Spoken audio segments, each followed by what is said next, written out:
Yes, welcome to our YouTube channel again. Today we will be talking about handling of firearm, but for today I'll first do the introduction part, so you just get to see what exactly the procedures before you get yourself a firearm, and then we take it from there. But before we proceed, please make sure that you subscribe and you view all other videos that we have on this channel. I'm sure you like one or two of them. I want us to start an episode about range shooting, but first of all, I think our first video will look at how to get yourself a firearm legally in Namibia, the acts and procedures that you need to follow, and all that. But before I proceed, let me quickly just get my license for my firearm. You know, in Namibia you can't, I think it's common in many countries that you can't, for you to be able to own a firearm, you first need a license. You apply this license at the police, with the Namibian police. The idea is just to check if you've got a criminal record, that you cannot be able to be given this type of license, okay? And apart from the criminal record is also health matters that might concern you or might implicate you having a firearm. They just have to make sure that you are fit for that. But from a personal perspective, I think if you know you have got anger issues, you can't control your anger, you highly consume alcohol, and you find yourself in many cases in conflicts, and you are perhaps under the influence of alcohol, I will not advise you to get a firearm, because your anger combined with alcohol might not be good for you. You might end up taking decisions that you will obviously regret. So it's best you just stay without a firearm, right? But yeah, so the first thing you have to apply for a license. This is my license. Obviously it's in a cover. It's in a cover for Safari Dan. I hope that's not promotion for them. I just want to show you how it looks like. I think this is basically how it looks like. That's how it looks like. Okay, and obviously it has got your details up there and your photo. Well, I can't show you that properly because you might do other things that are out of the law, but yeah, let me just put it back. The process to apply for the firearm, the process to apply for this firearm license is you first go to the shop where you are buying a firearm, and then they give you application form. You fill in that application form together with your receipt that you bought a firearm, where you bought it. You attach, I think, a copy of your ID, and then I think the other documents, I'll verify and put the name of the documents you need here. Obviously need to be above the age of 18, but I think I'll also put down the act that they usually that guides the issuance of license firearms to every Namibian that wants it. But while we're there, don't forget the recording of this video is hunting season, but only for permitted hunters. You need a hunting permit, so for you to be able to practice hunting, and you don't hunt with any type of rifle. They are specialized rifles for hunting, not the one I have either, unless you are going to hunt a certain type of animal. But just make sure that you do not involve yourself into illegal hunting or poaching. In that application, back to the application form that you gave to the police, you also have to highlight what you're going to use the firearm for, and they are going also to evaluate whether it's really necessary for you to have it or not. That's so that before they issue a license. Okay, I have already spoken about from your own personal perspective, if you know that you have issues with anger, you can't control your anger, please do not be tempted to get a firearm, because it's very, very, very tricky. The other thing is that when you're applying for a firearm license, you need a safe. You need to attach a receipt of a safe, that safe is installed in your house. They will also come and inspect if need be. It's a safe that suits the type of firearm that you're buying. So they make sure that a firearm, when it's kept in the house, you don't just keep it anywhere. It should be very safe. And it's also, if you look at the regulations, it also highlights that do not leave a firearm in an area where it's away from you. If it's in your car, just make sure that it's you that have got access to it that moment. You don't leave it in the car if it's not necessary. You don't leave it in a house if it's not in a safe. And if it's in a safe, the safe must be locked, and only you or somebody else that you trust that has got access to the safe. The reason is that if anything happens with that firearm and it's used for anything that is dangerous, there is no questioning. For instance, to ask where were you, know, they just ask for the owner of the firearm, where is your license, and everything will be pinned to you because you failed to take care of your firearm as per the regulations. So please just make sure that you follow the regulations. Otherwise, you will find yourself on the very bad side of things if anything funny happens. Very importantly, keep it away from reach of children. Otherwise, they will think it's a toy that they keep seeing on television. And the other thing is that you don't draw your firearm anywhere and anyhow. You don't point it to anything that you are not intending to shoot. You don't point your gun and draw it to anything or anybody that you're not intending to shoot. The main reason for one to get a firearm usually could be for private, for what we call self-defense. Just make sure that when you draw your firearm, it can also be used against you. That there is a specific case. I think I'll also check with my lawyer colleagues. There is a specific case that you can be, prosecuted for just for drawing a firearm towards somebody or pointing it. I think it's threat something, but yeah, make sure that you don't do it. It's not a thing. Sometimes you find people in drilling places and they've got firearms. For instance, pistol. You don't just have it anywhere on you and you are showing it to everyone, because anybody can come and grab it from you and then use it against your will. So just make sure that you keep it very safe and strictly to your own personal access. Otherwise, let's get into this. This bag is just a bag you buy as an extra to carry your firearm,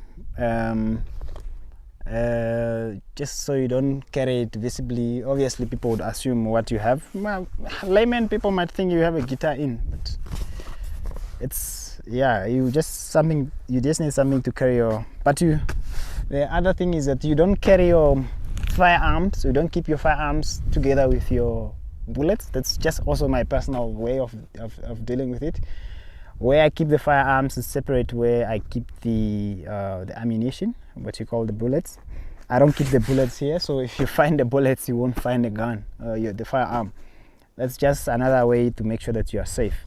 If it's in the house where the bullets are, there's a separate case. There's a separate safe for bullets. That's my own way of taking care of it.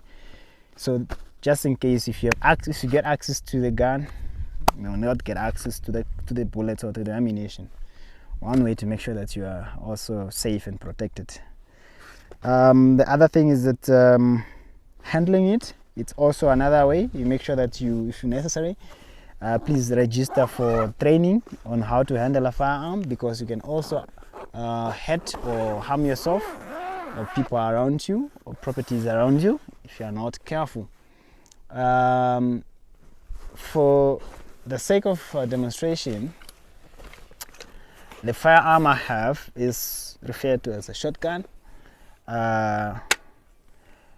this shotgun, as you can see it's not loaded. It's not loaded. There are no ammunition on it. And that's one thing you have to always check before you do anything with it. Just make sure that there are no ammunitions loaded to the firearm. So the first thing is to make sure that your gun is, it's not loaded. There are no bullets, ammunition in it. And always make sure that the safety button is on. This is the safety button. It must be on your side there. It moves. That's how it moves. If it's on this side, that's ready to fire. If it's on that side, and that's safety. All right. So how do you check if you have got bullets in the chamber? You check like that. There is nothing. You can see it's open. If there was a bullet, then once you put it back, it's ready. It's ready to shoot. All right. This specific firearm, shotgun, takes about 7 to 8 bullets. I'll show you the ammunitions later. It takes about 7 to 8 bullets, depending to the size or to the length of the bullet. And the other thing is that it's a very powerful shotgun. It's very powerful in terms of its kick. In most cases, these shotguns are measured by its ability to kick, but that ability to kick is also determined by the type of bullets you have. I think we will have another clip that is just basically talking about the type of ammunitions, the numbering, 4, 5, 6, and so on and so on. But I think for today, this is what I wanted to show you. This specific one is Gladiator F512. It's obviously made in Turkey. So, like, I have already cocked it. It's ready, but with the safety button that is off like this, even if you pull the trigger, it will not shoot. By the moment I pull the trigger, I push the safety button on the other side, it's ready to shoot. And like that, it could have gone off already. So those are the things you have to make sure that. And always after you are done shooting, push the safety button back to where it belongs. It's very important to make sure that you use this firearm, or you take it out when it's really necessary and you are going to use it somewhere. So just make sure that you whenever you're pulling it out anywhere, it's when you're going to use it. This firearm is, as you can see, it's foldable. It cannot fit here. I know my people are like to keep firearms somewhere around their, their pants, their belts. So this is unfortunately too big for that. You have to keep it in a bag or somewhere, just in your house, in the safe, so that you use it as such. I think this is the safe way to use it, just to make sure that you have control over it. Always after you shoot, I think you will see a clip of me trying to do some shooting. It's just best that you place it there, so when it kicks, you are able to control that weight that comes with the kicking. And it's not there are different types of shotguns of this nature. One is manual like this, and there's another one called the semi-automatic. Why semi-automatic? Because it cocks itself every time you shoot. It cocks itself. So this one is manual because you have to do the cocking yourself. Every time you shoot, you do the cocking yourself. But there is a type that it's semi-automatic. Once you shoot, it does the cocking itself. I would not advise you to have the semi-automatic. Why? Because this one gives you more control. It gives you more control. And just like any other machine, it's best you have control of everything of that machine. So this one gives you that control of when to cock it and when to shoot. Semi-automatic, once you shoot first bullet, it comes by itself, it picks up another bullet and it's ready again. So you also want to think of situations whereby this firearm lands in the wrong hands of somebody who probably doesn't know what they were doing. I don't know for what reason. And then one bullet goes off, right?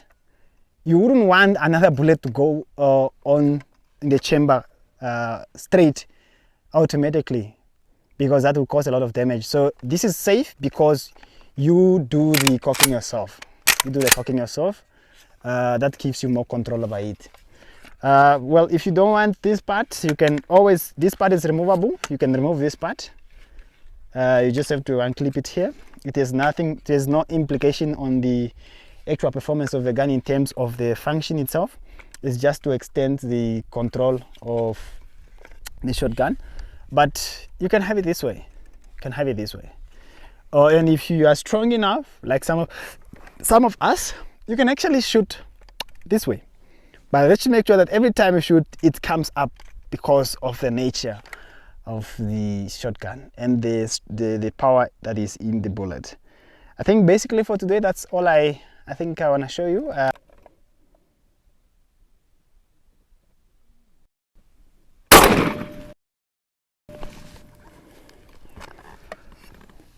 And that's it. Simple as that.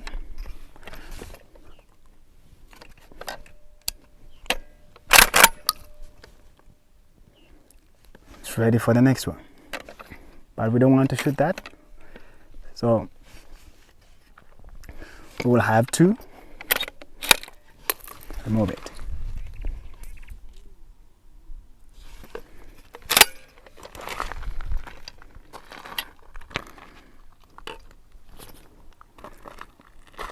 Yeah, basically, that's it.